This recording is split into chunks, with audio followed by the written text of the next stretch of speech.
ನಮಸ್ಕಾರ. ಇದು ವಿಷ್ಣು ಸಹಸ್ರನಾಮದ 19ನೇ ಶ್ಲೋಕ.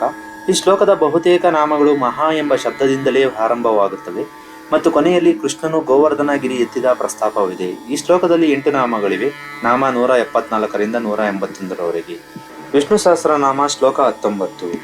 ಮಹಾಬುದ್ಧಿರ್ಮಹಾವೀರ್ಯೋ ಮಹಾಶಕ್ತಿರ್ಮಹಾದ್ಯುತಿ ಅನಿರ್ದೇಶ್ಯ ವಪುಶ್ರೀಮಾನ್ ಅಮೇಯಾತ್ಮ ಮಹಾಧೃಕ್.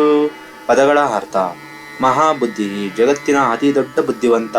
ಯಾರ ಬುದ್ಧಿಯಿಂದ ಈ ಜಗತ್ತು ಇಷ್ಟು ಅಚ್ಚುಕಟ್ಟಾಗಿ ನಡೆಯುತ್ತಿದೆಯೋ ಅವನು.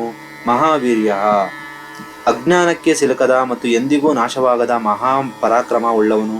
ಮಹಾಶಕ್ತಿ, ಜಗತ್ತನ್ನು ಸೃಷ್ಟಿಸಲು ಮತ್ತು ನಡೆಸಲು ಬೇಕಾದ ಮಹಾ ಮಾಯಾಶಕ್ತಿಯನ್ನು ಹೊಂದಿರುವವನು.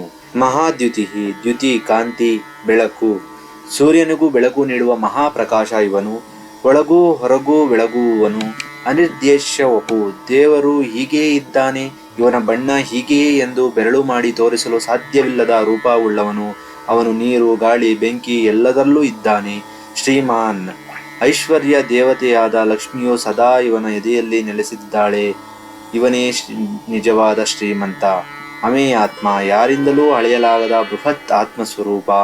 ಮಹಾಧೃಕ್, ಮಹಾ ದೊಡ್ಡ. ಅದ್ರಿ ಬೆಟ್ಟ. ದೃಕ್, ಧರಿಸಿದವನು, ಎತ್ತಿದವನು. ಕೃಷ್ಣ ಅವತಾರದಲ್ಲಿ ಗೋಕುಲವನ್ನು ರಕ್ಷಿಸಲು ಗೋವರ್ಧನಗಿರಿಯನ್ನು ಕಿರುಬೆರಳಲ್ಲಿ ಎತ್ತಿದವನು. ಕೂರ್ಮ ಅವತಾರದಲ್ಲಿ ಮಂದಾರ ಪರ್ವತವನ್ನು ಬೆನ್ನ ಮೇಲೆ ಹೊತ್ತಿದವನು. ಶ್ಲೋಕದ ಭಾವಾರ್ಥ: ಅತ್ಯಂತ ಹೆಚ್ಚಿನ ಬುದ್ಧಿವಂತಿಕೆ ಉಳ್ಳವನು, ಮಹಾಪರಾಕ್ರಮಿಶಾಲಿಯು, ಅಪ್ರತಿಮ ಶಕ್ತಿವಂತನು, ಮಹಾ ತೇಜಸ್ವಿ. ಇವನ ರೂಪ ಹೀಗೆಯೇ ಎಂದು ನಿರ್ದಿಷ್ಟವಾಗಿ ಹೇಳಲು ಸಾಧ್ಯವಾಗದವನು. ಸದಾ ಲಕ್ಷ್ಮಿಯೊಂದಿಗೆ ಇರುವ ಶ್ರೀಮಂತನು, ಅಳತೆಗೆ ಸಿಗದ ಆತ್ಮಸ್ವರೂಪನು ಮತ್ತು ಬೃಹತ್ತಾದ ಪರ್ವತವನ್ನೇ ಎತ್ತಿ ಹಿಡಿದವನು ಆ ಭಗವಂತ. ಧನ್ಯವಾದಗಳು.